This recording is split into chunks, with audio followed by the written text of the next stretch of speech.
What's going on, everybody? Welcome to GmiasWorld, and today I'm going to be telling you right now, Barry Sanders, this legend, this GOAT player, is the safest choice out of all five. I'm going to let you know why. I was very fortunate to see some gameplay of Barry Sanders in Madden 18, and yo, listen to me. Let me just let you understand something. Go for elusive guys, and don't worry too much about truck. Listen, if you guys have played 16, it's not really at that Madden 16 level as far as the jukes go and everything like that. But what I was able to visibly see, I haven't played it, I was able to see. Somebody was able to get me some footage. I was able to see it.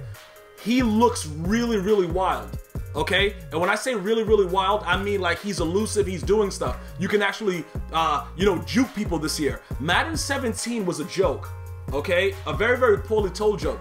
But sometimes I want to compare it to Kevin Hart and Dave Chappelle, but it was very hurtful to see what they did and how they revamped it. Because what happens is, whatever comes out as a real problem, or stuff that people complain about, like the double juke, they're like, bro, I can never make a tackle. Meanwhile, you just have to be able to time it properly and strafe and stuff like that. Even though you couldn't strafe on the pass, you were able to strafe and slide around a little bit less when you were trying to stop the double juke in Madden 16. But it was OP to a certain sense, and you were able to get a lot of yardage afterwards, and people were very upset about that. So EA said, let's implement a new way to do jukes, and they failed. It was very horrible, it was disgusting, and it took a lot away from the run game, which is why Derrick Henry was probably one of the best running backs to start the year. Even though he was, pretty much slow, he had heavy truck. The dude was trucking everybody. It didn't matter who was in front of him. Dude was running through walls. I think I seen him once go through the Great Wall of China. But that's neither here nor there. The bottom line, it was stupid, and it was all about the truck. And if you try to do other stupid moves, you couldn't really gauge what would happen if you had somebody that break, ankle breaker, stuff like that, and you try to do the jukes. It was very stupid. But from what I've seen, the elusive running backs are going to be very wild and vicious this year. Okay, just so you know that. And I just want to let you know, I may end up getting this guy. Like I said, I haven't pre-ordered the game yet because I'm really starting to think like, look, you know what? Instead of using the $20 to get a GOAT player, I should just use it to open packs and get nothing.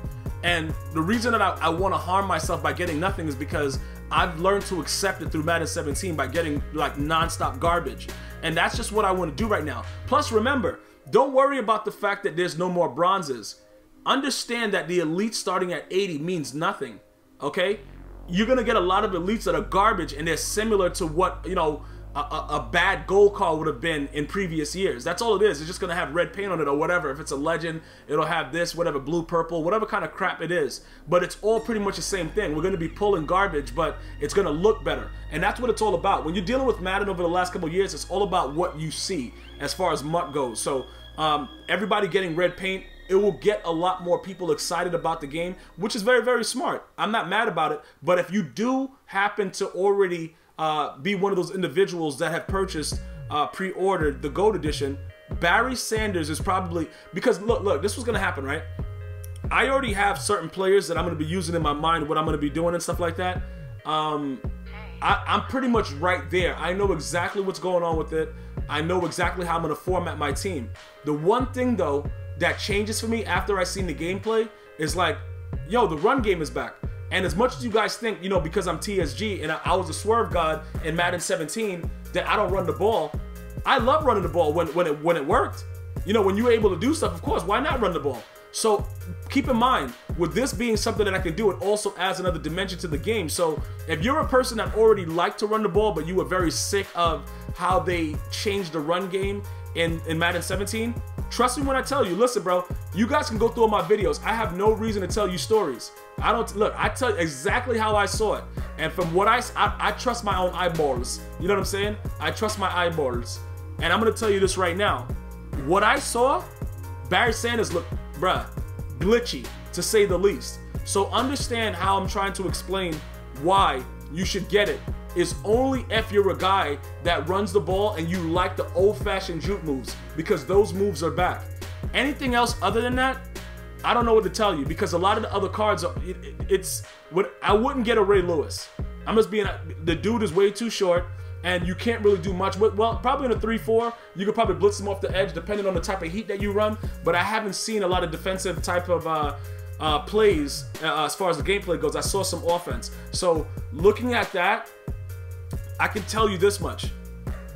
the running backs, elusiveness, something about EA Sports. I think what they do is whatever was working the previous year, they change it so it doesn't work the next year. I can't really explain it, but like I said, the way that Madden 17 started off, just think about it like this. You remember how OP the trucking was?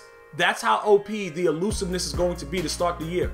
I don't know what's going to happen after the first patch, but when they patch the game, I might return it for wherever I got it. That's why I don't want to do the pre-order on my PS4, because I want to be able to return the game early and just get like, you know, $1 from GameStop. You already know how they go, bro. You buy the game for like $70, you come right back the next day, they're like, yeah, all right, I'll give you 45 cents. So I just want to be able to get my 25 cents, bro. I just want to get rid of the game. If they patch the game and it becomes disgusting, I'm bringing it right back, and I'll just be playing NBA 2K and deal with that garbage, because I can't really continue to do these other things that are going on. But again, Barry Sanders, in my opinion, from what I've seen, is the safest choice. As far as Jerry Rice goes and all this other stuff, Tom Brady, I don't know. I wouldn't go with Ray Lewis. I wouldn't go with Dion. Dion is a lot slower than the other corners that are available at launch. You know what I'm saying? So we'll see what happens. Let me know what you're thinking. Like, subscribe, and share. One love.